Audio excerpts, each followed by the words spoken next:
అబ్బాయ్ ఆయ్ లా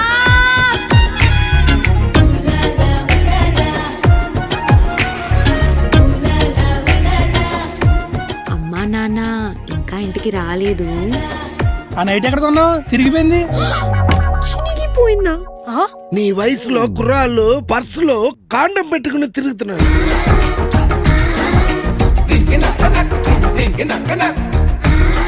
అందరు అబ్బాయిలు ఒకలా ఉండరే, మనం కొంచెం పుషిస్తూ ఉండాలి. బైక్ స్టార్ట్ అయిపోతే కిక్కిస్తాం కదా, అలా.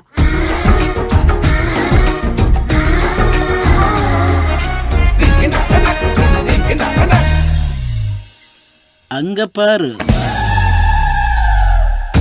ఒక చీర కొనడానికే మనం 100 సార్లు వేసుకొని చూస్తామే. పెళ్లి దగ్గర కూడా అదే రూల్ పెట్టాలి. అప్పుడు కానీ మగాలు అసలు మ్యాటర్ బయటపడదు. చూడే అంత హ్యాండ్సమ్ గా ఉంటే ఎలా డౌట్ పడుతున్నావు? ఒకసారి ఆ కాలలో ఒప్పుతున్నాడు చూడు. నాకు తెలిసిరా నువ్వు పెద్ద తూచిగాడి. మా వాడు వంట కూడా కుమ్మేస్తాడు.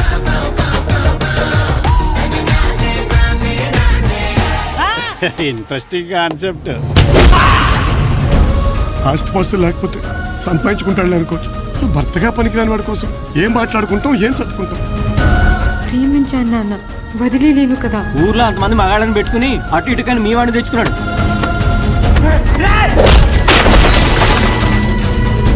నాకు జీవితం వద్దు. ఓటమి వచ్చినప్పుడు ఓర్పుతో ఉండు, విజయం వచ్చినప్పుడు వినయంతో ఉండు. దీనికి నా దగ్గర ఒక అద్భుతమైన మందు ఉందమ్మా. ఎక్కడ ఎండి చేయాలో మీరే చూసుకోండి.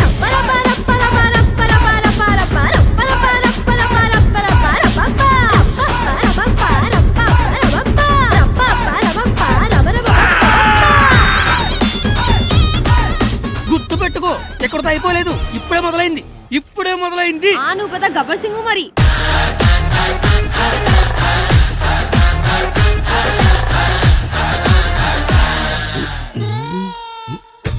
హలో మాస్టర్, ఏం చూస్తున్నారు? ఉందా లేదా అని ఒక కన్ఫర్మేషన్ అంతే. మగాడి జీవితానికి సేఫ్టీ లేకుండా పోతుంది. మగాడ నాకు డౌటే.